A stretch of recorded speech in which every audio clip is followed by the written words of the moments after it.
Engineers, मैं प्रशांत शर्मा स्वागत करता हूं आपका आपके favourite channel civilians the civil engineers में। जैसा कि आपको पता है, रीको का एग्ज़ाम आ रहा है। वैकेंसीज बहुत कम है बट बहुत इंपॉर्टेंट है। ऐसे टाइम में ऐसे वैकेंसीज आना भी अच्छी बात है।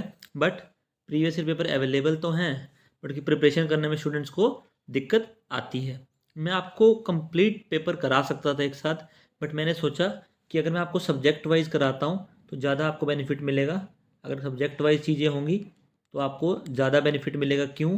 क्योंकि कुछ सब्जेक्ट सिलेक्टिव हैं जो बहुत इंपॉर्टेंट हैं, जैसे हाईवे, एनवायरनमेंट, सॉयल। ये सब्जेक्ट्स इंपॉर्टेंट हैं।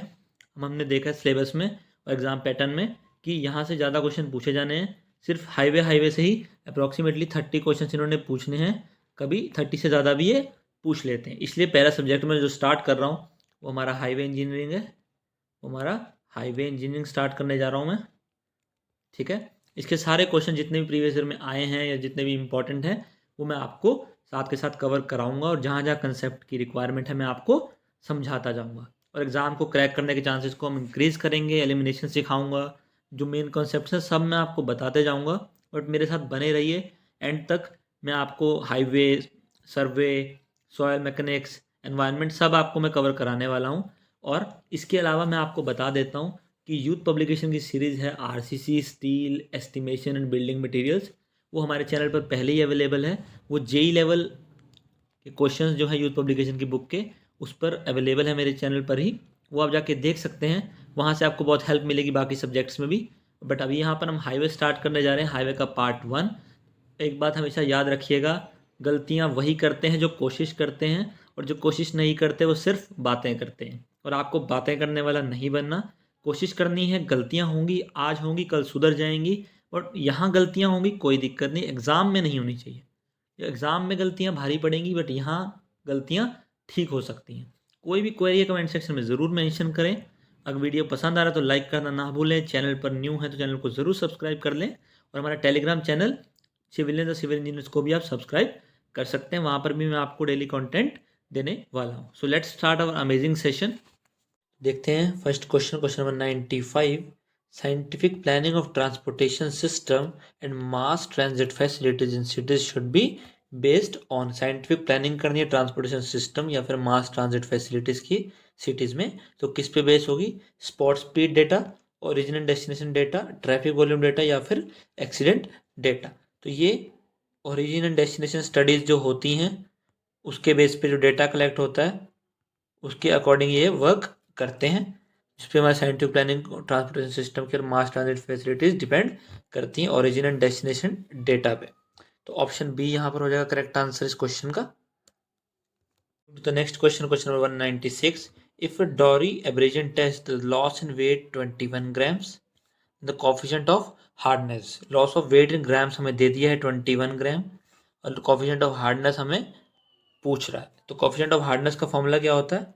जो कोफिशिएंट ऑफ हार्डनेस होती है ये हम निकालते हैं 20 minus loss of weight, loss of weight in grams. ये ग्राम्स में होता है लॉस ऑफ वेट जो है, डिवाइड किससे कर देते हैं? 3 से। 20 minus loss of weight in gram divide by 3।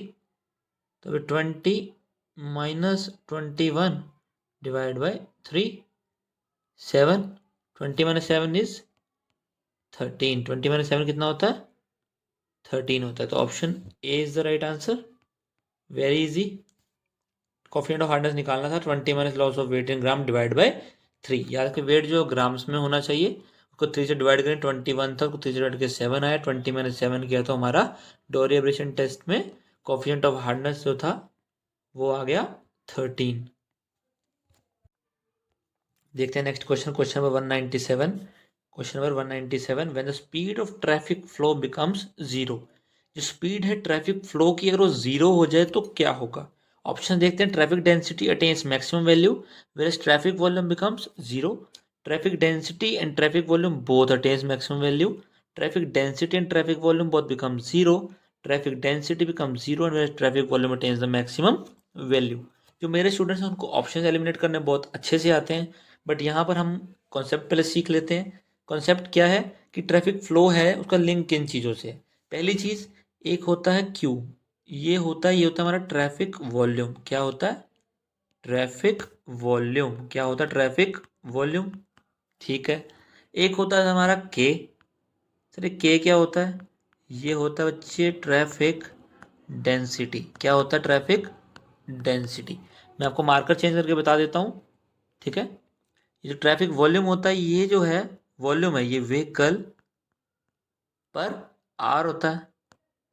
एक घंटे में कितने व्हीकल क्रॉस कर रहे हैं, ये ट्रैफिक वॉल्यूम है। और ट्रैफिक डेंसिटी को कैसे निकालते हैं? ये जो है ये व्हीकल पर किलोमीटर होता है। ये चीज़ एग्जाम में पूछी जाती है। जो जो मैं आपको बता रहा हूँ वो एग्जाम ओरिएंटेड चीज़ें हैं, टू दी पॉइंट बात करेंगे, इधर उधर की बातें नहीं करेंगे।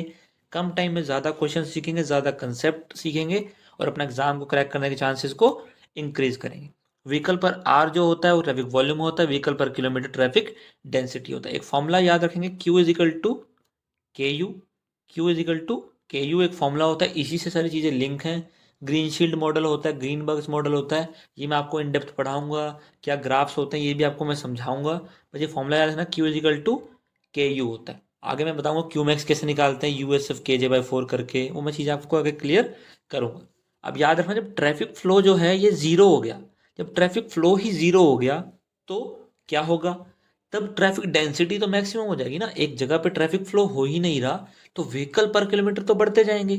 जब गाड़ियां चलती होती हैं तब ट्रैफिक कम लगता है ना, बट जब एक जगह पर रुक जाती हैं तो व्हीकल पर किलोमीटर बढ़ जाता है, तो ट्रैफिक डेंसिटी अपनी मैक्सिमम पे पहुंच जाएगी। कहाँ पहुंच जाएगी? अपने मैक्सिमम वैल्यू पे। और तब ट्रैफिक वॉल्यूम के साथ क्या होगा? सर ट्रैफिक वॉल्यूम तो जीरो हो जाएगा ना। बिल्कुल सही बात है, जब ट्रैफिक डेंसिटी मैक्सिमम हो जाएगी तो ट्रैफिक वॉल्यूम जीरो हो जाएगा। यानी कि ये जो के है ये मैक्सिमम हो चुका है, ये क्या हो चुका है? मैक्सिमम हो चुका है। और क्यू क्या है? ये हो चुका है जीरो। यानी कि option A is the correct answer. I hope आपको कॉन्सेप्ट में समझा पाया हूँ। देखिए मैं स्टेप बाय स्टेप चलूंगा, जहाँ जहाँ कॉन्सेप्ट की नीड है मैं आपको ज़रूर बताऊंगा। आप ये मत सोचिएगा कि सर ने हमें ये चीज़ नहीं बताई। आगे बढ़ते हैं। Moving to the next question, question number 198। The camber of road should be approximately equal to. ये जो कैम्बर होता है रोड का वो किसके इक्वल होता है? क्या वो लॉन्गिट्यूडनल ग्रेडियंट के इक्वल होता है, या वो 2 टाइम्स लॉन्गिट्यूडनल ग्रेडियंट होता है, या वो 3 टाइम्स लॉन्गिट्यूडनल ग्रेडियंट, या फिर half the longitudinal gradient? Longitudinal gradient को मैं एच बोल देता हूँ। यहाँ पर हो जाएगा 2h, 3h, या फिर h/2। कैम्बर को हम मान लेते हैं ई बोल देते हैं। तो याद रखना ये h/2 होता है। जो हमारा कैम्बर होता है ये ई इजिकल टू h/2 होता है। लॉन्गिट्यूडनल ग्रेडियंट का हाफ होता है, ये ऑप्शन डी। जहाँ जहाँ कॉन्सेप्ट की ज़रूरत होगी मैं आपको इन डेप्थ करा दूंगा, बट जहाँ पर आपको चीज़ें सिर्फ याद रखनी है वो आप मेरे पे ट्रस्ट करके सिर्फ याद कीजिएगा। मैं आपको एक एक चीज़, एक एक कॉन्सेप्ट, एक एक ट्रिक, सब कुछ आपको मैं टू दी पॉइंट सिखाऊंगा। और मैं आपको इंश्योर कर दूंगा कि आप एग्ज़ाम क्रैक करने की अपनी पॉसिबिलिटी को बढ़ा कर जाएंगे। यहाँ से देखते हैं next question, question number 199। The maximum design gradient for vertical profile of road is. Maximum design gradient की बात कर रहा है, किसके लिए? रोड की वर्टिकल प्रोफाइल के लिए। क्या वो रूलिंग ग्रेडियंट हो सकता है, क्या वो लिमिटिंग ग्रेडियंट, या फिर वो एक्सेप्शनल ग्रेडियंट, या फिर मिनिमम ग्रेडियंट? ये चारों ग्रेडियंट क्या होते हैं ये मैं अभी आपको समझाने वाला हूँ। फॉर मीनवेल आपको ये याद रखना है कि जो मैक्सिमम डिज़ाइन ग्रेडियंट हम वर्टिकल प्रोफाइल के लिए यूज़ करते हैं वो होता है हमारा रूलिंग ग्रेडियंट। कौन सा ग्रेडियंट होता है? Ruling gradient. याद रखेंगे option A is the right answer. अब देखते हैं कि ruling, limiting, exceptional, minimum gradient क्या होते हैं। सबसे पहला जो ग्रेडियंट होता है वो हमारा रूलिंग ग्रेडियंट होता है, ठीक है। The gradient usually adopted while making the road alignment is called the ruling gradient. जिस ग्रेडियंट को हम अडॉप्ट करते हैं रोड अलाइनमेंट के लिए वो मेनली रूलिंग ग्रेडियंट होता है। ये मैक्सिमम ग्रेडियंट होता है जिसमें डिजाइनर अटेम्प्ट करता है design vertical profile of road. जो भी हमने क्वेश्चन पढ़ा उसका आंसर रूलिंग ग्रेडियंट इसीलिए था। और याद रखना आईआरसी जो है उसकी वैल्यू जो है प्लेन और रोलिंग टेरेन के लिए कितनी देता है? 1/30 यानी कि 3.3%। ये वैल्यू याद रखना, यहाँ से क्वेश्चन बहुत बार पूछा जाता है। रूलिंग ग्रेडियंट यहाँ पे 1/30 होता है प्लेन और रोलिंग टेरेन दोनों में। और अगर माउंटेनियस आ जाता तो वहाँ पर 1/20 हो जाता है। जहाँ माउंटेनियस की बात करेगा वहाँ पे 1/20 हो जाता है ये। नेक्स्ट देखते हैं हमारा लिमिटिंग ग्रेडियंट।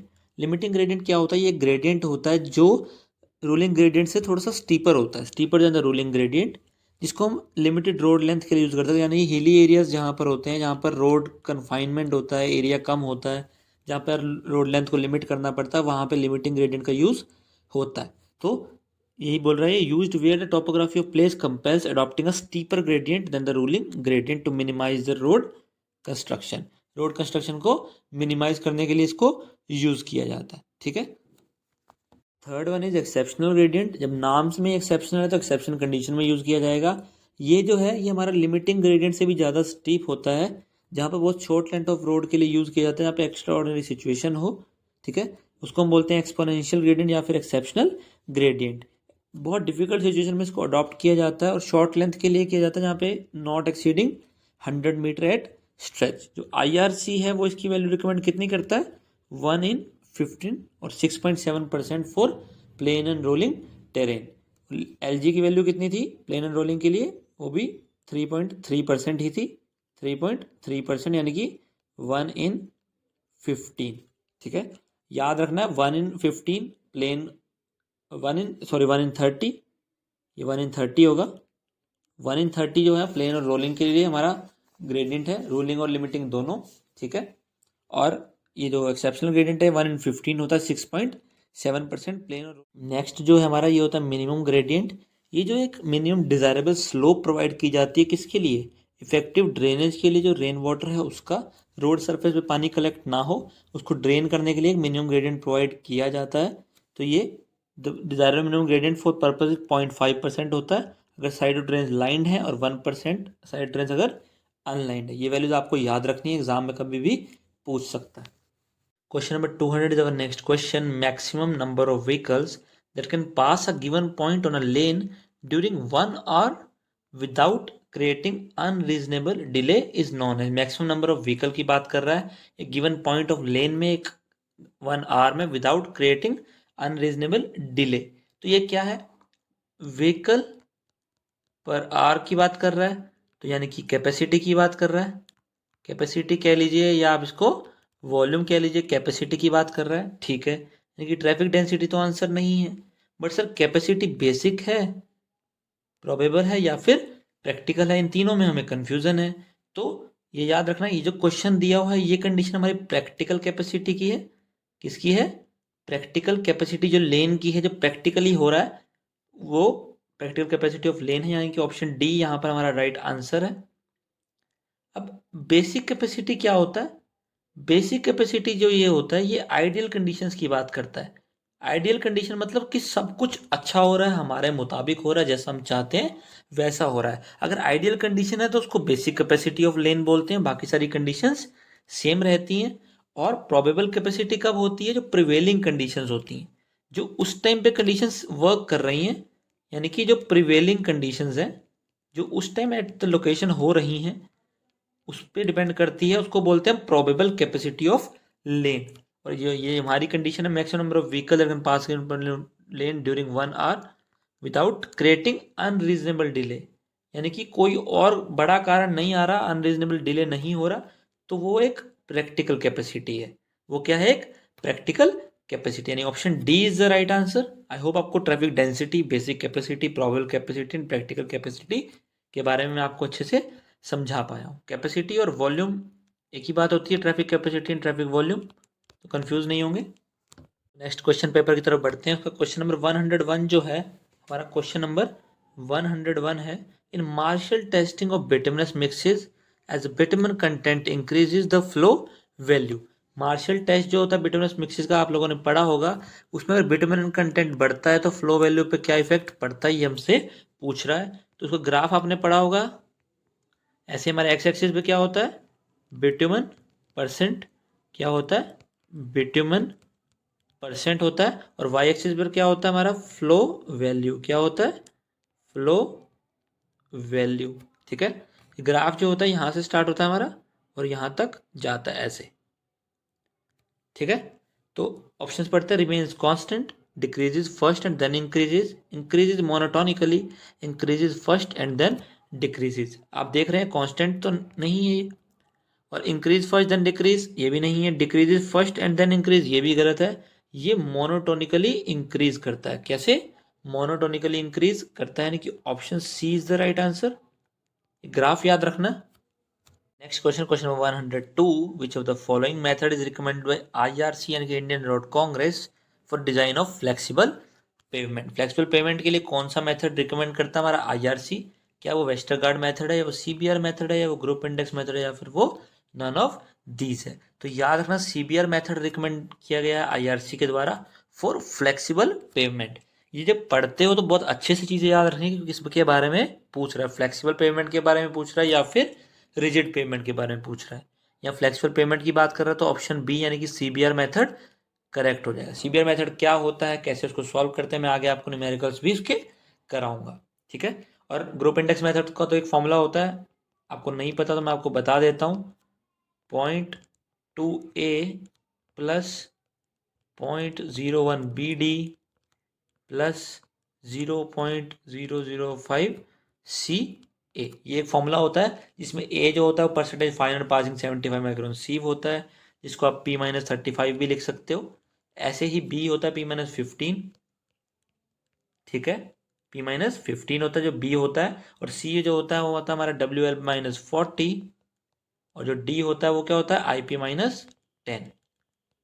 ये चारों वैल्यूज होती हैं ABCD की, इसको हम सॉल्व करके ग्रुप इंडेक्स निकाल सकते हैं। अगर न्यूमेरिकल आएगा तो मैं आपको ये भी समझाऊंगा आगे। और मीनवेल आपको याद रखना कि CBR method is used for the design of flexible pavement as recommended by IRC यानी कि Indian road congress. Next question, question number 103, a water bound macadam road is an example of. जो एक वाटर बाउंड मैकडम रोड है वो किसका example है? क्या वो रिजिड पेमेंट का है, सेमी रिजिड पेमेंट का है, या वो फ्लेक्सिबल पेमेंट का है, या फिर नन ऑफ दीज है? तो वाटर बाउंड मैकडम जो है ये एक फ्लेक्सिबल पेमेंट का एग्जांपल है। ये एक फ्लेक्सिबल पेमेंट है, ना कि एक रिजिड या फिर सेमी रिजिड पेमेंट है। Option B is the right answer. ये फ्लेक्सिबल पेमेंट का एग्जांपल हमारा वाटर बाउंड मैकडम। याद रखना फ्लेक्सिबल पेमेंट में लो या फिर नेग्लिजिबल कह सकते हो आप, लो या फिर नेग्लिजिबल फ्लेक्सुरल स्ट्रेंथ होती है, लो या फिर नेग्लिजिबल फ्लेक्सुरल स्ट्रेंथ होती है। क्वेश्चन नंबर 109, एक न्यूमेरिकल है, if a vehicle travelling eight 40 kilometre per our was stopped within 1.8 seconds after the application of brakes, then the average skid resistance। Average skid resistance यानी कि F की बात कर रहा है, U गिवन है, टाइम गिवन है। तो एक फॉर्मूला होता है, याद रखना क्या, ये जो F होता है ना ये A/G होता है। एक्सेलरेशन को एक्सेलरेशन ड्यू टू ग्रेविटी से हम डिवाइड जब करते हैं तो हमारे को एवरेज स्किड रेजिस्टेंस यानी कि F मिल जाता है। बट सर क्वेश्चन में A तो गिवन है ही नहीं। चलो G की वैल्यू तो मुझे पता है 9.81 मीटर पर सेकेंड स्क्वायर होती है, बट A कहाँ से लाऊं सर? U है, T है, 9th क्लास में हमने पढ़ा था।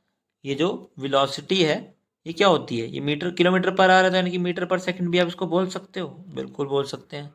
सर ये सेकंड में है, और एक्सेलरेशन की जो यूनिट होती है ना वो मीटर पर सेकंड स्क्वायर होती है। और जब वेलोसिटी को हम टाइम से डिवाइड कर देते हैं तो हमें एक्सेलरेशन मिल जाती है। जी हाँ, बिल्कुल सही समझा है आपने, बिल्कुल सही पढ़ाई आपने की है। जब आप 40 को 1.8 से डिवाइड कर देंगे, और जी की वैल्यू क्या होती है 9.81, ठीक है। जब आप इसको, अब ये गलती आपने कर दी, ये तो किलोमीटर पर आवर में है, इसको मीटर पर सेकंड में करना पड़ेगा, तो 5/18 से भी आप इसको मल्टीप्लाई कर दें तो ये 11.11 मीटर पर सेकंड अप्रोक्सीमेट वैल्यू आ जाएगी। जब इसको सॉल्व करेंगे पूरे को, तो जब आपकी वैल्यू आएगी 0.629 which is approximately 0.63, that is option C is the right answer. इसको आप सॉल्व कर लेंगे बहुत इजीली, बहुत इजी क्वेश्चन था। Next amazing question is question 112, which of the following represents a carpet of sand bitumen mix without coarse aggregate. Sand bitumen का mix है, coarse aggregate इसमें नहीं है, तो इसे क्या बोलते हैं? Mastic asphalt, bituminous concrete, sheet asphalt, या फिर बिटुमिनस कारपेट। तो इसको बोलते हैं शीट एस्फाल्ट यानी कि ऑप्शन बी, इसे बोलते हैं हम शीट एस्फाल्ट। क्या बोलते हैं? शीट एस्फाल्ट बोलते हैं, जिसमें हमारा कोर्स एग्रीगेट नहीं होता और सैंड और बिटुमेन का मिक्स होता है। देखिए कुछ क्वेश्चन जो है आपको टू दी पॉइंट सिर्फ याद रखने हैं, उनके बारे में इन डेप्थ पढ़ने का आपको कोई बेनिफिट नहीं है। जहां ज़रूरत होगी मैं ज़रूर आपको कॉन्सेप्ट समझाऊंगा, क्योंकि मुझे पता है वहां से क्वेश्चन रिपीट हो सकता है। मैं आपको अननेसेसरी चीज़ें बता के आपके दिमाग पे बर्डन नहीं डालना चाहता, जिससे आपको ये एग्जाम क्रैक होने में दिक्कत हो। क्वेश्चन नंबर 117 जो कि बहुत इंपॉर्टेंट क्वेश्चन है, बहुत ट्रिकी क्वेश्चन है, बहुत बार रिपीट होता है, इसे बड़े ध्यान से सुनिएगा।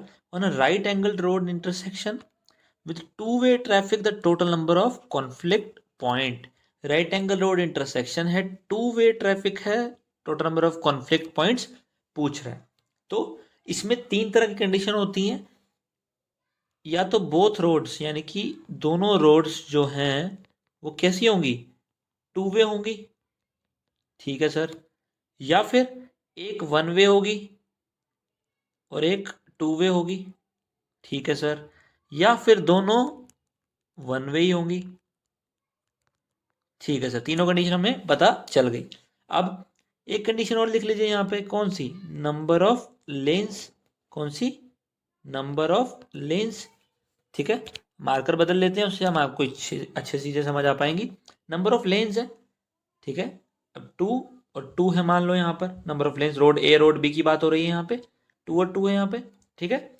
अब टू वे में अगर कंडीशन आ रही तो 24 कॉन्फ्लिक्ट पॉइंट्स होते हैं, वन वे और टू वे होंगे तो यहाँ पे 11 कॉन्फ्लिक्ट पॉइंट्स होते हैं, बोथ वन वे होंगे तो यहाँ पर 6 कॉन्फ्लिक्ट पॉइंट्स होते हैं। 24, 11 एंड 6 ये कंडीशंस होती हैं। एक और कंडीशन मैं आपको बता देता हूँ, अगर ये टू वे है, यहाँ पे 4 लेन्स हैं या 2 लेन्स हैं, तो यहाँ पर 32 कॉन्फ्लिक्ट पॉइंट्स होते हैं, यहाँ पर 17 होते हैं और यहाँ पर 10 होते हैं। ये 2 कंडीशन आपको याद रखनी है, यहीं से क्वेश्चन नंबर बनता है। मोस्ट प्रोबेबली क्वेश्चन इससे पूछा जाता है जहाँ पे बोथ रोड्स टू वे होती हैं और 2 लेन्स दोनों में होती हैं। अगर अभी वन वे पूछ ले दोनों में, या एक में वन वे टू वे दोनों पूछ ले, तो आपको पता होना चाहिए कि 11 और 6 भी वैल्यूज होती हैं। देखो यहाँ पे ऑप्शन में गिवन है 24 भी है, 11 भी है और 6 भी है, ताकि आप कंफ्यूज हो सके। बट आप हमारे चैनल से पढ़ रहे हैं, इन डेप्थ मैंने चीज़ें आपको करा दी हैं, तो कन्फ्यूजन नाम की चिड़िया अब आपकी लाइफ से बहुत दूर जा चुकी है। तो option C is the right answer. Next question देखते हैं, question number 119। The enoscope is used to determine, ये जो एनोस्कोप है इसको यूज किया जाता है तो क्या डिटरमाइन करने के लिए, क्या वो एवरेज स्पीड है, रनिंग स्पीड है, ट्रेवल टाइम है, या फिर स्पॉट स्पीड है। तो ये जो एनोस्कोप है ये स्पॉट स्पीड को मेजर करता है, किसको, स्पॉट स्पीड को डिटरमाइन करता है, यानी कि ऑप्शन बी ये एक डिवाइस है जो स्पॉट स्पीड यानी कि उस इंस्टेंट पे क्या स्पीड है उसको डिटरमाइन करने में यूज किया जाता है, यानी कि option B is the right answer. Next question, question number 120। According to IRC the maximum width of road vehicle is, Indian road congress के अकॉर्डिंग जो मैक्सिमम विड्थ होती है रोड व्हीकल की वो कितनी होनी चाहिए, 2.25, 3.2, 2.45 या फिर 1.75 मीटर। तो ये दोनों तो ऑप्शन में बच्चे को कन्फ्यूजन नहीं होती, कन्फ्यूजन होती 2.25 और 2.45 में। जनरली 2.5 मीटर ही एक लिमिट है इसकी, बट यहाँ ऑप्शन में 2.5 गिवन नहीं है, 2.45 इज द नियरेस्ट आंसर। तो ऑप्शन सी यानी कि 2.45 यहाँ पे करेक्ट हो जाएगा। इन फ्यूचर एग्जाम में क्वेश्चन रिपीट होगा तो आप इन दोनों ऑप्शंस में कंफ्यूज नहीं होंगे। अगर 2.5 गिवन होगा तो 2.5 मार्क करना, नहीं तो नियरेस्ट आंसर आप मार्क कर सकते हैं। Moving to the next question, question number 121। The stopping sight distance depends upon, जो हमारा SSD है यानी कि स्टॉपिंग साइड डिस्टेंस वो किस पे डिपेंड करता है, total reaction time of driver, efficiency of brakes, speed of vehicles, या फिर ऑल ऑफ दीज।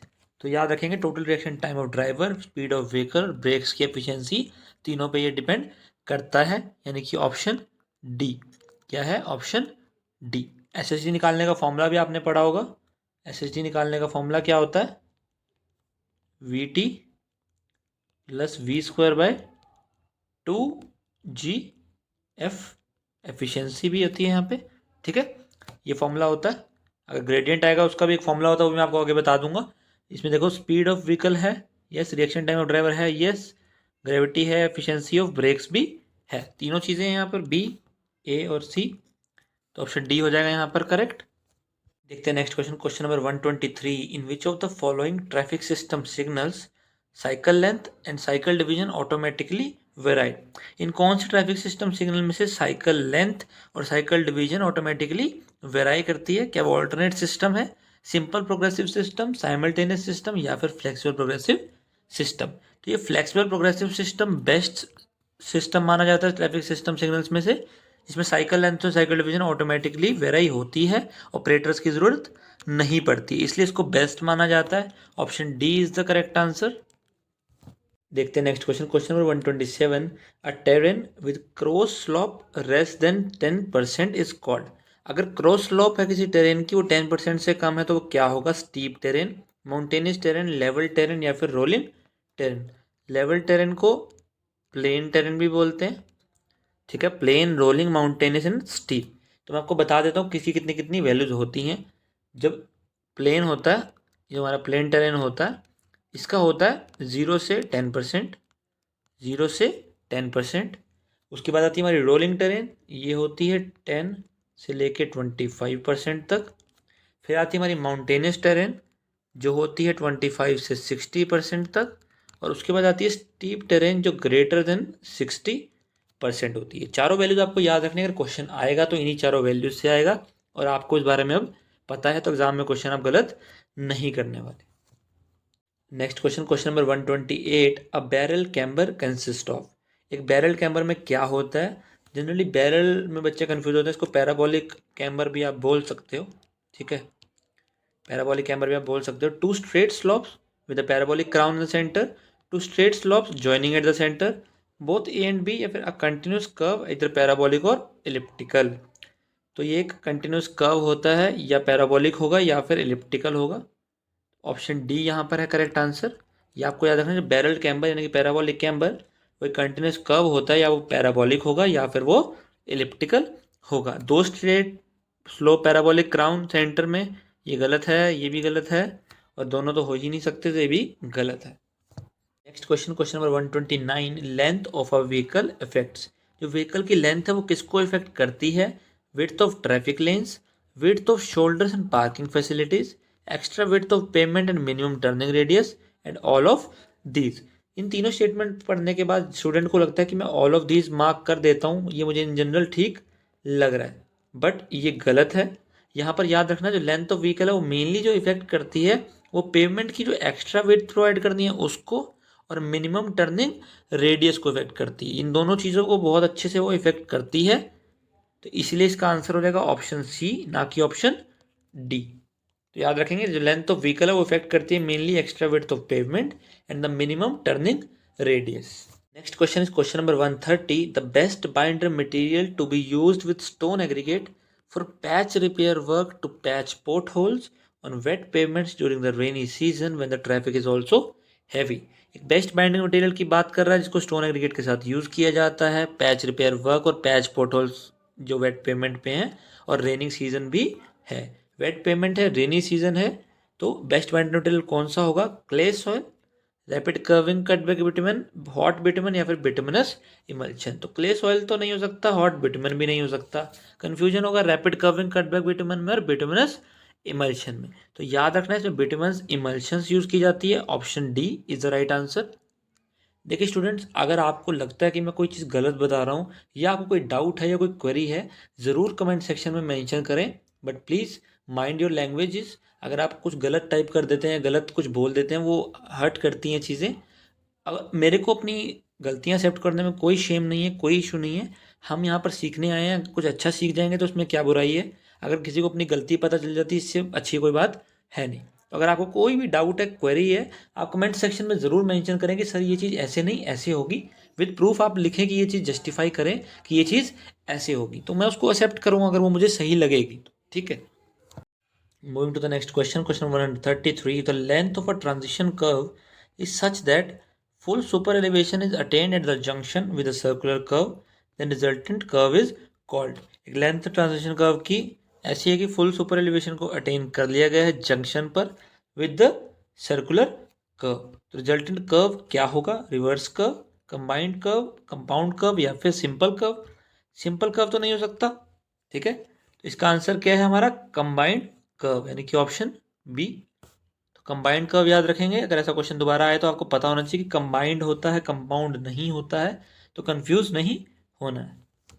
देखते अगला question, question 134, the colour of light used for visibility during fog. Fog के टाइम विजिबिलिटी के लिए कौन सी लाइट का यूज किया जाता है? It's a very easy question but a confusing one. Confusion इसमें हो सकता है, जिसकी वजह से आपको नेगेटिव मार्क्स भी उठाने पड़ेंगे, खामियाजा आपको भुगतना पड़ेगा। रेड, वाइट, येलो, या फिर ग्रीन।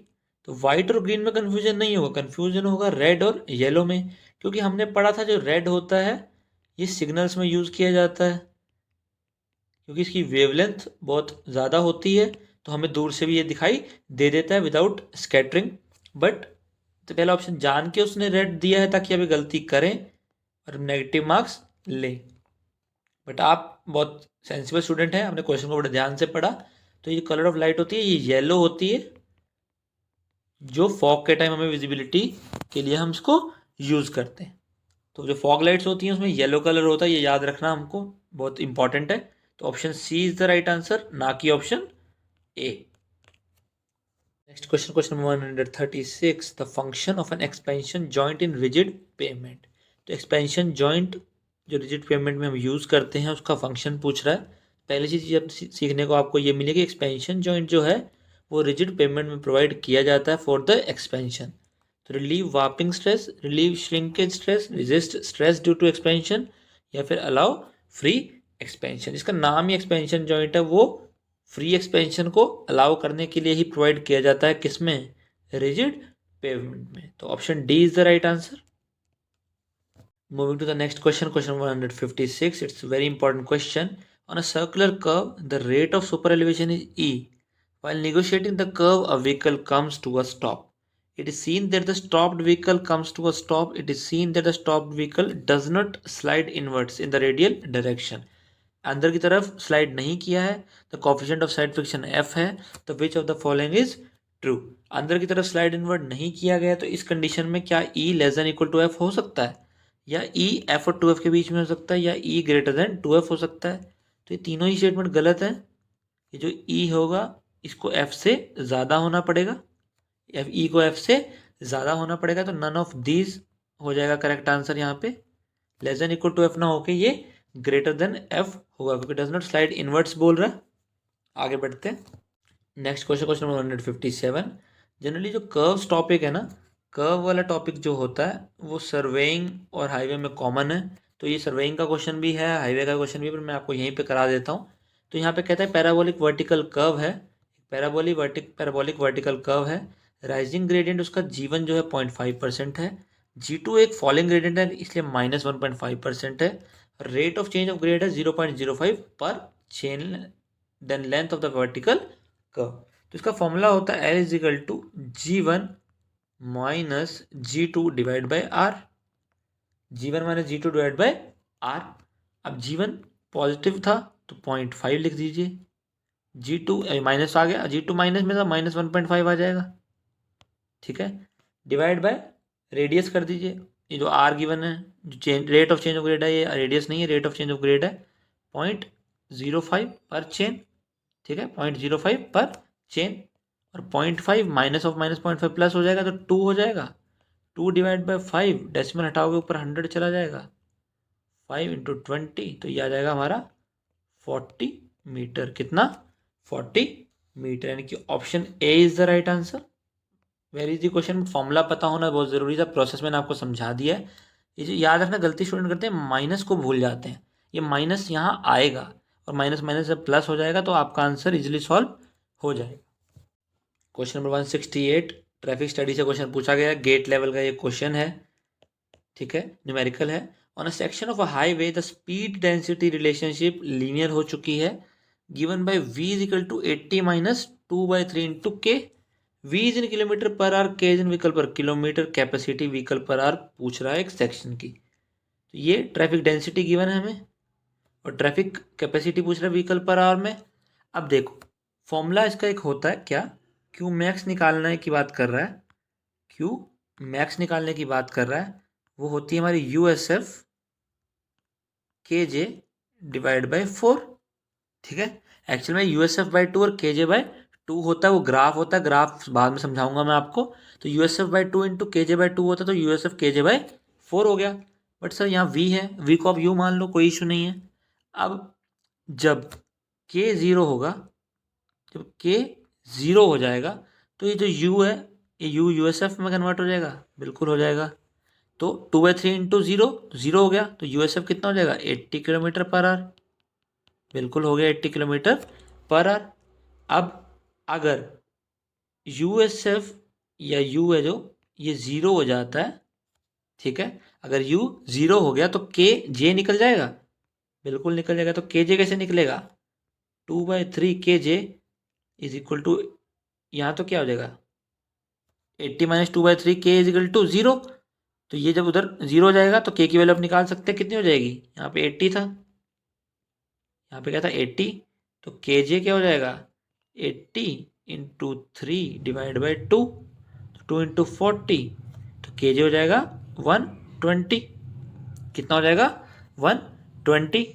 तो अब आप इसको सॉल्व करेंगे, देखेंगे 120 आएगा। यूएसएफ केजे बाई 4 में वैल्यू पुट करो तो क्यू मैक्स की जो वैल्यू है आप निकाल सकते हैं यहाँ से। यूएसएफ कितना है 80 है, केजे कितना है 120 है, डिवाइड बाई 4 कर दीजिए, ये 30 आ जाएगा। 80 इंटू 30 कितना होता है 2400 vehicle per hour. Option B is the right answer. एक बार दोबारा बता देता हूँ, फॉर्मूला होता है क्यूमैक्स निकालनी है, थ्योरेटिकल कैपेसिटी हमें जो निकालनी है व्हीकल पर आर, वो USF by 2 into KJ by 2 होती है, यानी कि यूएसएफ केजे बाई 4 हो गया। और जब के जीरो होता है तो वी जो है यानी कि यू है वो यूएसएफ में कन्वर्ट हो जाता है। जब ये टर्म जीरो हो जाएगी तो यूएसएफ 80 हो जाएगा, बिल्कुल हो जाएगा। और जब यूएसएफ यानी कि यू जीरो हो जाएगा तो आप, जब ये वैल्यू जीरो हो जाएगी तो ये तो जाके प्लस हो जाएगा, तो 2/3 के इजिकल टू 80, और 80 इंटू 3/2 इज के आ जाएगा हमारा, केजे 120 आ जाएगा। वैल्यू पुट करेंगे 80 इंटू 120/4, तो वैल्यू आएगी 2400 व्हीकल पर आर, यानी कि ऑप्शन बी। ऐसे न्यूमेरिकल्स बार बार रिपीट होते हैं। आई होप आपको मैं वो अच्छे से समझा पाया हूँ। फिर भी कोई डाउट है तो ज़रूर आप मेंशन करें कमेंट सेक्शन में कि ये कैसे हुआ, तो मैं आपको फिर से एक बार समझा दूंगा। Question 172. As per IRC 67/2001, a traffic sign indicating the speed limit on a road should be off. एक ट्रैफिक साइन है जो स्पीड लिमिट को इंडिकेट कर रहा है, तो वो कैसा होना चाहिए? Circular shape with red background and white border, circular shape with white background and red border, triangular shape with white background and red border, triangular shape with red background and white border. तो क्या speed limit triangular sign में होती है? बिल्कुल नहीं होती, वो circular shape में होती है। ठीक है, मान लो 60 किलोमीटर पर आवर है, सर्कुलर शेप में होती है। तो बट बैकग्राउंड बहुत इंपॉर्टेंट है। स्पीड लिमिट एक बहुत इजी सा साइन है, कोई इतना हमको वैल्यू नहीं देते हैं। ठीक है, जैसे स्टॉप का साइन है उसमें रेड बैकग्राउंड रहता है और वाइट बॉर्डर रहता है, बट स्पीड में जो है वाइट बॉर्डर रहता है और वाइट बैकग्राउंड रहता है और रेड बॉर्डर होता है। देखा होगा आपने, ऐसा होता है, अंदर वाइट बैकग्राउंड रहता है और रेड बॉर्डर होते हैं, ये हमारा स्पीड लिमिट का साइन होता है। अगर स्टॉप होता तो अंदर रेड हो जाता, स्टॉप होता तो अंदर रेड हो जाता, और बाहर जो ये बॉर्डर है ये वाइट रहता है। ठीक है, ये स्टॉप का साइन होता है। और स्टॉप का साइन ऑक्टागोनल होता है, ये क्वेश्चन बार बार पूछते हैं तो आपको पता होना चाहिए। और स्टॉप के अंदर रेड होता है बैकग्राउंड और बॉर्डर वाइट होता है, और स्पीड में हमारा जो बैकग्राउंड है वो वाइट है और बॉर्डर रेड है। तो option B is the right answer. Question number 173, फिर से एक theoretical question. The California bearing ratio यानी कि CBR मेथड किसके लिए यूज़ किया जाता है? फ्लेक्सिबल पेमेंट डिज़ाइन के लिए। क्या आइडिया ये देता है, ये हमसे पूछ रहा है। ट्रैफिक इंटेंसिटीज़ के बारे में आइडिया देता है, quality of road making material या कैरेक्टरिस्टिक ऑफ सॉइल, या फिर ऑल ऑफ दीज। ये हमें रोड मेकिंग मटेरियल की जो क्वालिटी है उसके बारे में बताता है। ये हमको याद रखना है, और याद रखना है कि ये फ्लेक्सिबल पेमेंट के लिए IRC ने हमें रिकमेंड पहले ही कर दिया है।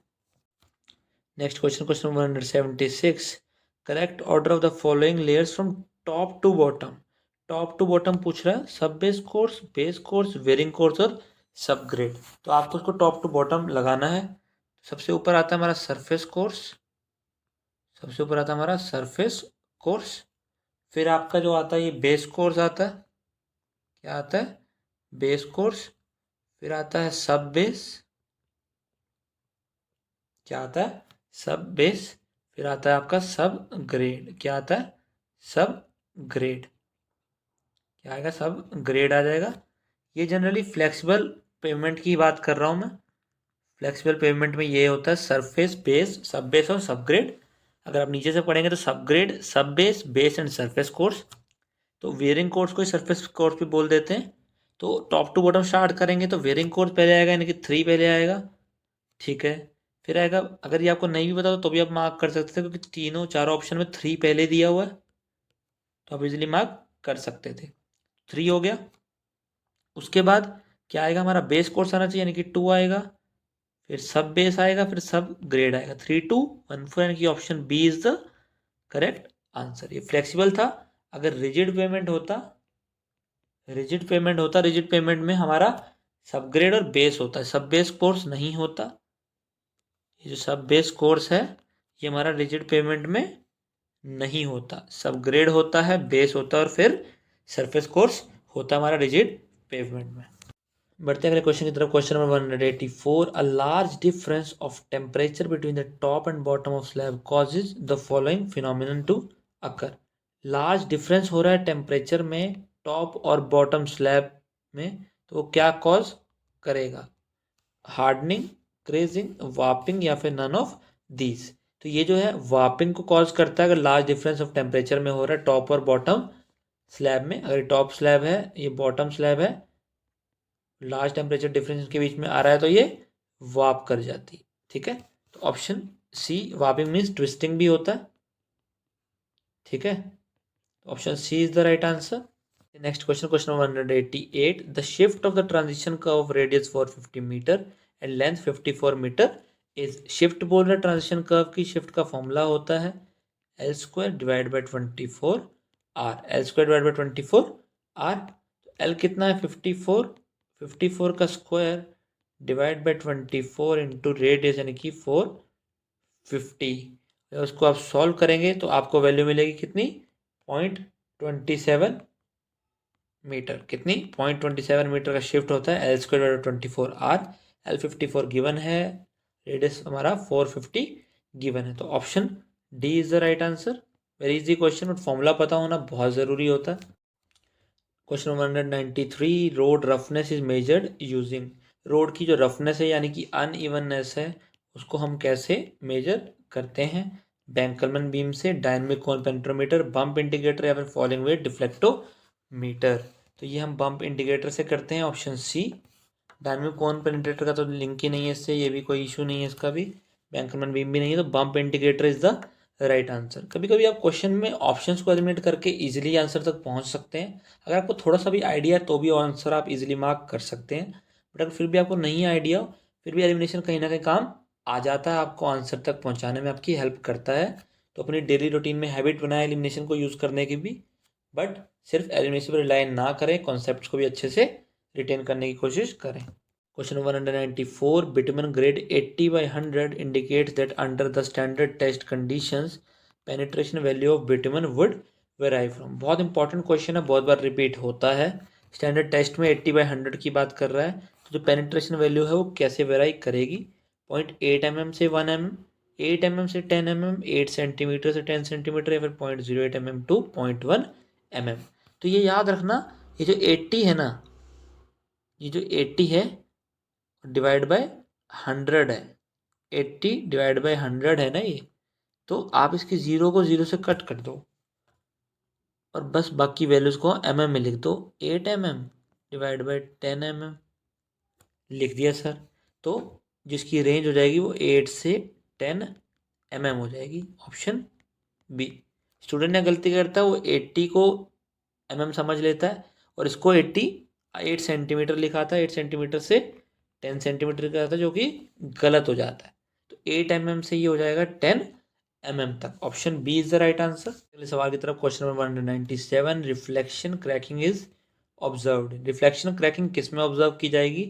Flexible pavement, bituminous overlay over cement concrete pavement, rigid pavement या rigid overlay over flexible pavement. तो ऑप्शंस पढ़ के आपको समझ आ गया कि ना फ्लेक्सिबल पेवमेंट आंसर है ना रिजिड पेवमेंट आंसर है, ये दोनों तो आंसर हो नहीं सकते। तो bituminous overlay over cement concrete pavement है, rigid overlay over flexible pavement, तो ये भी इसका आंसर नहीं है। तो ये बिटुमिनस ओवरले जो होता है एक used over cement concrete pavement के ऊपर, तो वहाँ पर आपको रिफ्लेक्शन क्रैकिंग दिखती है। जो क्रैक्स नीचे होंगे वो आपको ऊपर बिटुमिनस ओवरले पे भी दिखाई देते हैं। जो बिटुमिनस ओवरले हमारा किया गया है सीमेंट कंक्रीट पेवमेंट पे, तो वहाँ पर आपको क्या शो हो जाएगा? रिफ्लेक्शन क्रैकिंग, यानी कि option B is the right answer. बहुत मेहनत से हम आपके लिए कंटेंट लेकर आ रहे हैं, आपको एक्सप्लेनेशन प्रोवाइड कर रहे हैं, ये सब मैं आपकी हेल्प करने की कोशिश कर रहा हूँ ताकि आप एग्ज़ाम में अच्छे मार्क्स स्कोर कर सकें। वीडियो पसंद आ रहा है तो ज़रूर लाइक करें, आपका एक लाइक हमें बहुत मोटिवेशन देता है। कोई डाउट है, कोई अप्रिसिएशन है तो आप कमेंट सेक्शन में ज़रूर मेंशन कर सकते हैं। और अगर आप कुछ डिमांड करते हैं कि आपको कोई सब्जेक्ट पहले पढ़ना है या कुछ ऐसा, तो आप हमें कमेंट सेक्शन में ज़रूर बता सकते हैं। और चैनल पर न्यू है तो सब्सक्राइब करना ना भूलें। टेलीग्राम चैनल को ज़रूर याद से सब्सक्राइब कर लें, वहाँ पर भी आपको लेटेस्ट अपडेट्स मिलती रहती हैं। आगे बढ़ते हैं। क्वेश्चन नंबर 199, कॉन्फ्लिक्ट विच में अकर इन अ रोटरी इंटरसेक्शन। कॉन्फ्लिक्ट अकर हो रहा है रोटरी इंटरसेक्शन में, कहाँ पर होगा? Merging diverging, crossing merging diverging, crossing and merging, या फिर क्रॉसिंग एंड डाइवर्जिंग। जो कॉन्फ्लिक्ट है वो मर्जिंग और डाइवर्जिंग में अकर होता है एक इंटरसेक्शन पे। कॉन्फ्लिक्ट जो है अकर हो रहा है किसी रोटरी इंटरसेक्शन में, वो मर्जिंग और डाइवर्जिंग में होता है, तो option A is the right answer. Next question paper देखते हैं, उसका क्वेश्चन नंबर 101 है, the terrain may be classified as mountainous terrain if the cross slope of land is. Mountainous terrain कब होगा? ये मैंने आपको बताया था, कितना? 25 से 60%। 10 तक प्लेन रहता है, 10 से 25 पर रोलिंग हो जाता है, और 25 से 60 में हमारा माउंटेनियस हो जाता है, और मोर देन 60 में कितना हो जाता था? स्टीप हो जाता था। तो option C is the right answer. जो मैंने आपको सिखाया वही क्वेश्चन एग्जाम में फिर से रिपीट हो गया है। क्वेश्चन 102, देखिए सेम क्वेश्चन फिर एग्जाम में रिपीट हुआ है। ऐसे क्वेश्चन बार बार रिपीट होते हैं, बट प्रोवाइडेड आपने बहुत अच्छे से मेहनत की है, सारे कॉन्सेप्ट पढ़े हैं, मल्टीपल रिवीजन किया है। Two roads with two lane crosses at uncontrolled intersection, if both roads have two-way traffic, the total number of potential conflict points। Two lane है, टू वे ट्रैफिक है, तो 24 पॉइंट्स होते हैं, मैंने आपको बताया था। और अगर एक वन वे है, टू वे है, तो 11 होते हैं, दोनों वन वे है तो 6 होते हैं। यहाँ पर दोनों टू वे हैं, तो option A is the right answer, यानी कि 24 कॉन्फ्लिक्ट पॉइंट होंगे। Moving to the next question, question 103, up to speed of 100 kilometre per hour unevenness of pavement should be preferably less than. Speed 100 kilometre per hour तक की बात कर रहा है, unevenness की बात कर रहा है, किससे कम होनी चाहिए? तो 150 सेंटीमीटर पर किलोमीटर, 250 सेंटीमीटर पर किलोमीटर, 350, या फिर नन ऑफ द अबव। तो कन्फ्यूजन कहाँ होता है मैं आपको बता देता हूँ। ये जो कंडीशन है ये हमारी गुड कंडीशन है, कि ये परफेक्ट माना जाता है कि यहाँ तक आप गुड कंडीशन लेके चलते हो। जब ये कंडीशन आ जाती है तब सेटिस्फैक्ट्री आ जाती है, कि आप ट्राई कर सकते हो। और 320 सेंटीमीटर, जब 320 हो जाएगी सेंटीमीटर पर किलोमीटर, तो ये कंडीशन हमारी अनकंफर्टेबल हो जाती है, अनकंफर्टेबल हो जाती है, यानी कि ऑप्शन सी तो इनकरेक्ट है, शुड प्रेफरेबली लेस देन। तो कंफ्यूजन 150 और 250 में होता है, but 150 is the right answer, हम गुड कंडीशन में लेकर चलेंगे। Option A is the right answer. Until unless examiner exam में मेंशन ना करे सेटिस्फैक्ट्री कंडीशन, तो आपको देखना है कि गुड है या सेटिस्फैक्ट्री है। अगर नहीं मेंशन कर रहा तो आप गुड कंडीशन को लेके चलेंगे, तो ऑप्शन ए हमारा करेक्ट होगा। Question 104, the transition curve use in the horizontal alignment of highways as per IRC recommendation. क्या होता है ट्रांजिशन कर्व जो हॉरिजॉन्टल अलाइनमेंट के लिए यूज किया जाता है? स्पाइरल, लेमनिस्केट्स, क्यूबिक पैराबोला, या फिर एनी ऑफ द अबव। तो याद रखेंगे स्पाइरल कर्व जो हमारा है, स्पाइरल यूज किया जाता है। आप सबको पता है स्पाइरल यूज किया जाता है, ऑप्शन ए राइट आंसर है। बट कभी कभी रीजन पूछ लेगा तो क्या लिखोगे? रीजन क्या है? इसका rate of change of centrifugal acceleration. कौन सी एक्सेलरेशन? सेंट्रीफ्यूगल एक्सेलरेशन जो है वो क्या है? कांस्टेंट है। क्या है? कांस्टेंट है। Rate of change of centrifugal acceleration constant होता है स्पाइरल में हमारा, इसलिए इसको हम यूज करते हैं। तो option A is the right answer. Question 105 अगला question, bitumen of grade 70/80 means. Bitumen का ग्रेड 70/80 है, उसका मतलब क्या है? तो अभी मैंने आपको बताया था 70/80 को ऐसे लिख देंगे, 0 से 0 कट हो जाएगा, तो इसकी जो लिमिट हो जाएगी वो 7 mm से 8 mm तक हो जाएगी, option C.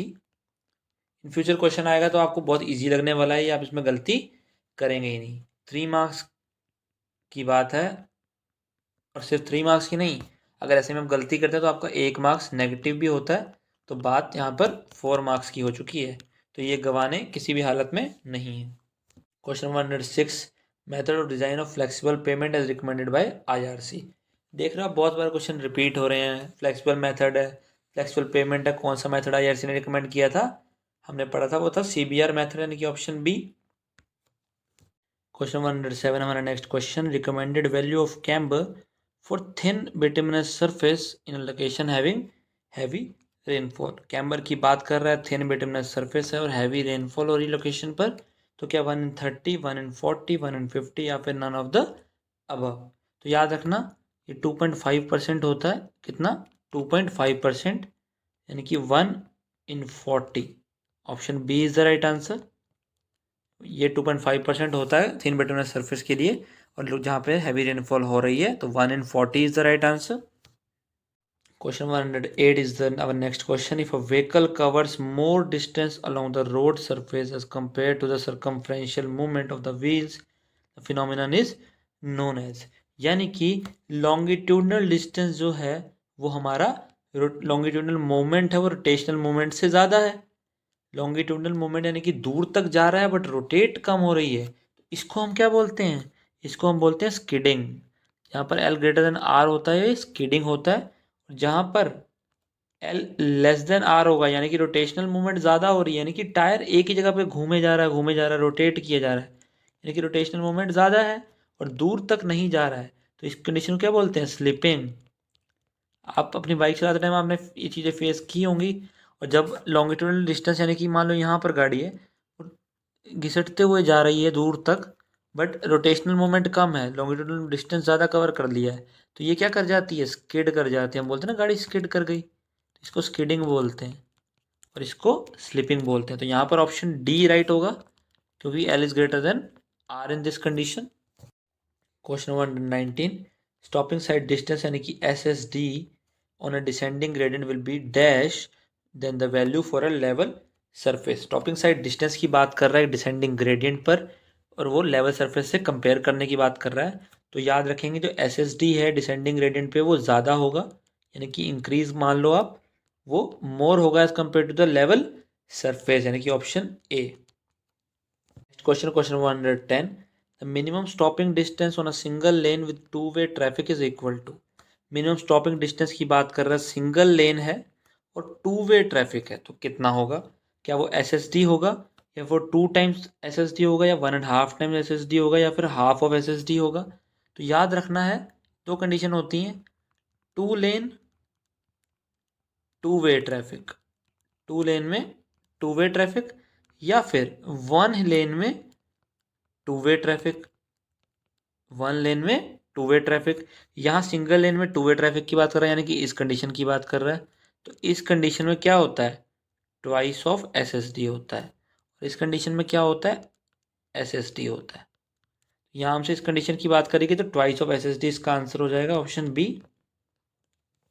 Question number 111, safe overtaking sight distance increases on descending gradient, decreases on ascending gradient, increases on ascending and decreases on descending, increases on descending and ascending, decreases on descending and ascending। तो याद रखना gradient descending हो या ascending हो, overtaking sight distance आपका जो है safe overtaking sight distance वो आपका इंक्रीज करेगा ही करेगा दोनों कंडीशन में। तो ऑप्शन सी यहाँ पर है करेक्ट आंसर, तो कंफ्यूज नहीं होना एग्जाम में। Question 112 is our next question. As per IRC recommendations, the minimum design speed of a national highway in rolling terrain should be। IRC recommend कर रही है मिनिमम डिज़ाइन स्पीड किसी national highway के लिए जो कि एक रोलिंग टेरेन में है। तो रोलिंग टेरेन में याद रखना जो स्पीड होती है, दो तरह की स्पीड होती है, एक रूलिंग स्पीड होती है और एक मिनिमम स्पीड होती है। जनरली रूलिंग स्पीड को हम काउंट करते हैं, ये 80 किलोमीटर पर आवर है इसमें, और जो मिनिमम है ये कितनी होती है हमारी? 65 किलोमीटर पर आर। तो यहाँ पे हमसे रूलिंग की ही बात करी जा रही है, तो 80 इज़ द राइट आंसर।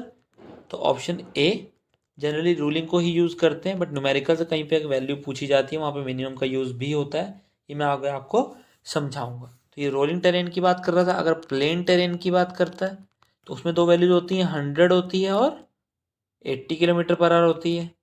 ये हमारी रूलिंग होती है, ये हमारी मिनिमम होती है। ये दोनों चीज़ें आपको याद रखनी है। यहाँ पर ऑप्शन ए राइट है, रोलिंग टेरेन की वो बात कर रहा था। 113, the maximum limit of super elevation for mixed traffic in rolling terrain should be provided as. Maximum limit की बात कर रहा है सुपर एलिवेशन की, मिक्स्ड ट्रैफिक है और रोलिंग टेरेन है, तो कितनी होगी? तो याद रखना आपको ये 1/15 होती है, यानी कि 7%। प्लेन हो या रोलिंग हो, प्लेन हो या रोलिंग हो तो 7% होती है। एक कंडीशन होती है क्या? स्नो स्नो बाउंड हिली टेरेन। जो स्नो बाउंड हिली टेरेन होती है एक स्नो बाउंड हिली टेरेन होती जो है, इसके लिए कितना होता है, सेम होता है 7%, कितना 7%। बट जो हिल रोड जो होती है नॉट बाउंड टू स्नो होती है, स्नो के लिए बाउंड नहीं होती, उनके लिए कितना होता है ये, उनके लिए ये हो जाता है 1/10, यानी कि 10%, कितना 10%, 1/10। अगर ये होता हिली टेरेन होता और स्नो बाउंड नहीं होता तो 10% हो जाता, और स्नो बाउंड है हिली टेरेन तो 7% होगा, और प्लेन और रोलिंग के लिए भी 1/15 और 7% हो गए। सारी वैल्यूज आपको याद रखनी है। बढ़ते नेक्स्ट क्वेश्चन की तरफ। Question 114, if a pavement on a horizontal curve is kept horizontal, the pressure on the outer wheels will be. एक पेमेंट है हॉरिजॉन्टल कर्व पे, हॉरिजॉन्टल रखा गया है, प्रेशर आउटर व्हील्स पे क्या होगा, more than the pressure on inner wheels, less than the pressure on inner wheels, equal to the pressure on inner wheels, या नन ऑफ द अब। तो याद रखना, जो प्रेशर है आउटर व्हील्स पे ज़्यादा होता है as compared to inner wheels, तो ऑप्शन ए यहाँ पर करेक्ट हो जाएगा। आउटर व्हील पे प्रेशर ज़्यादा होता है as compared to inner wheels, reason क्या है, जो सेंट्रीफ्यूगल फोर्स होती है ना हमारी, जो सेंट्रीफ्यूगल फोर्स है ये क्या करेगी, ये आउटवर्ड यानी कि एक्ट करती है रेडियली आउटवर्ड, किधर, रेडियली आउटवर्ड, रेडियली आउटवर्ड ये एक्ट करती है। और इसको अपोज कौन करता है, फ्रिक्शन। कौन अपोज करेगा इसको, फ्रिक्शन। याद रखना, मोर प्रेशर होता है इनर व्हील्स के कंपैरिजन में आउटर व्हील्स पे, अगर पेमेंट जो हॉरिजॉन्टल कर्व की उसको हॉरिजॉन्टल हम कीप करते हैं, तो option A is the right answer. Question number 115, to design a national highway, absolute minimum radius of horizontal curve for safe operation. National highway है, एब्सोल्यूट मिनिमम रेडियस की बात कर रहा है सेफ ऑपरेशन के लिए, तो याद रखेंगे इसका फॉर्मूला क्या होता है, इसका फॉर्मूला होता है v² डिवाइड बाय, जो आपको यूज करना है क्या, 127 E plus F. Actually E plus F is equal to v² 127 R होता है, आर को हम उधर ले गए तो ई प्लस एफ यहाँ आ गया। अब v क्या लेंगे, सर आपने बताया था प्लेन में रूलिंग 100 होती है, मिनिमम 80 होती है, तो ये v जो है ये v मिनिमम है, क्योंकि हमें r भी मिनिमम चाहिए। ठीक है सर, v मिनिमम आपने बताया था 80 होती है सर, 80 किलोमीटर पर आवर होती है, तो यहाँ हमने वैल्यू पुट कर दी 80 × 80 डिवाइड बाय 127। ई कितना होता है 0.07, एफ होता है 15, तो ये हो जाएगा 0.22, कितना 0.22। जब आप इसको सॉल्व करोगे अप्रॉक्सीमेटली वैल्यू 229.2 आती है, तो 230 मीटर हो जाएगी, तो ऑप्शन ए हो जाएगा यहाँ पे करेक्ट आंसर। तो स्टूडेंट्स हमने 50+ अप्रॉक्सीमेट क्वेश्चन हमने यहाँ पर कवर कर लिए हैं हाईवे सब्जेक्ट के, जो कि इंपॉर्टेंट क्वेश्चंस थे। आई होप आपको कॉन्सेप्ट समझ आ गया। अगर कॉन्सेप्ट अच्छे से समझ आ गए हैं तो ज़रूर कमेंट सेक्शन में मेंशन करें कि आपको चीज़ें समझ आ गई हैं, वीडियो को लाइक कर दें। फिर भी कोई डाउट बचता है ज़रूर कमेंट सेक्शन में मेंशन कर दें। चैनल पर न्यू है तो ज़रूर सब्सक्राइब करें, आपके सब्सक्रिप्शन और लाइक से हमें बहुत सपोर्ट और मोटिवेशन मिलता है, सो थैंक्स फॉर दैट। और अभी हमारे साथ जुड़े रहिए, पार्ट 2 भी आने वाला है हाईवे का, जिसमें आपको और इम्पोर्टेंट क्वेश्चन मैं कवर कराऊंगा। कोई भी कॉन्सेप्ट हम छोड़ेंगे नहीं जो एग्ज़ाम के हिसाब से बहुत इंपॉर्टेंट है, उसको हम नहीं छोड़ने वाले, ताकि एग्ज़ाम में कोई चीज़ आए। Easy difficult is a different thing, but हमें आनी चाहिए, वो बहुत ज़रूरी है। हमें सुना होगा तो हम अटैम्प्ट कर सकते हैं, वो बहुत इंपॉर्टेंट है। इजी डिफ़िकल्ट तो हर एग्ज़ाम का अपना पैटर्न है, बट आपको चीज़ें पता होनी ये बहुत ज़रूरी होता है। So keep loving us, keep sharing us, thank you and have a nice day ahead.